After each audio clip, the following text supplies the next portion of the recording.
Hi, I'm Chaba, and if you have a business or you sell something or you work in any type of marketing or sales job, then you should pay attention to this video because with the advent of the coronavirus pandemic, things have changed a lot.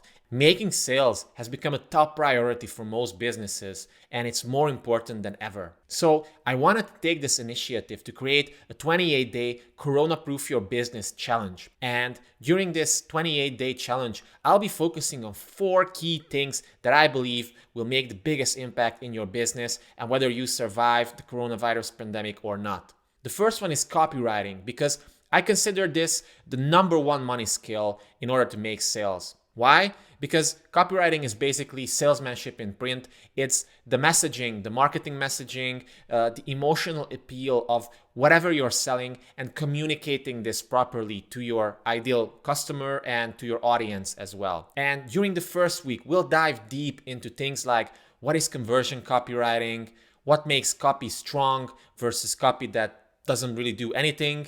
What's the difference between features and benefits? How to understand, really understand the emotional pains, fears, hopes, and dreams of your audience. And I'm also going to give you a stupidly simple sales formula that works in every single case. The second week is all about conversion rate optimization because in this unprecedented situation, getting your profitability up and your conversion rates up will make the biggest difference in your business.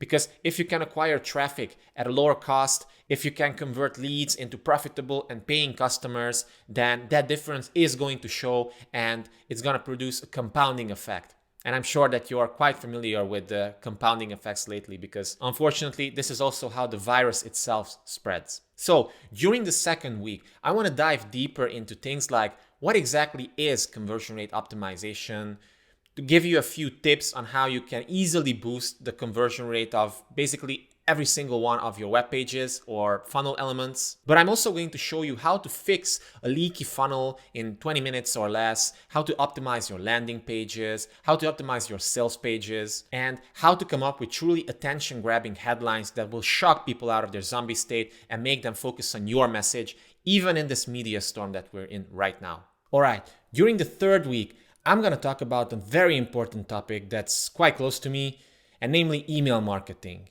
Why? Because a lot of people consider email to be dead, something that's a relic of the past, but this is far from the truth.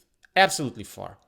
In fact, email is still one of the highest ROI marketing channels, and if used wisely, which I will show you, it could make a massive, massive boost to your business, especially in these times, because it's almost free. It has a different tone to it than other marketing channels, and it can reliably get you a lot of sales without being linked to Facebook or Google or their terms and conditions. So I'm going to talk about the differences between shitty emails and high converting emails, how to architect a very basic but effective 5-part sales sequence, answer questions like how often should you email your list, or what to send in an email, or how personalized or salesy you should make it. To make sure that you don't alienate your audience with your emails, because guess what? In these times, a lot of people just automatically swiping emails. I'm sure you do it as well. You just automatically delete them because who has time for that? Well, not many people, but if you send relevant, personal, emotional emails, with valuable content, then people will open them because it's a more genuine type of communication. So this is going to be the third week. And the fourth week, finally, is going to be about Facebook ads. Why? Because you still need traffic. You still need to acquire a lot of people to get in the funnel, to get new leads, to get new customers. And Facebook is still one of the best ways to do that. However, the problem is that a lot of people misunderstand Facebook ads. They think that it's just a giant mystery that either works or it doesn't. But I will show you why this isn't the case and what really moves the needle when it comes to Facebook ads. And I will also show you how to make sure that you set up your campaigns and ad sets and ads properly, why story-based Facebook ads consistently outperform almost any other type of Facebook ad, especially now in 2020. Plus, I'm also going to talk about advertorial pre-sale funnels, an often overlooked way to get leads much cheaper than with traditional landing pages or traditional offer funnels that people put out on Facebook. And finally, I'll talk about how Facebook ads fit into the other parts of your funnel and how they all work together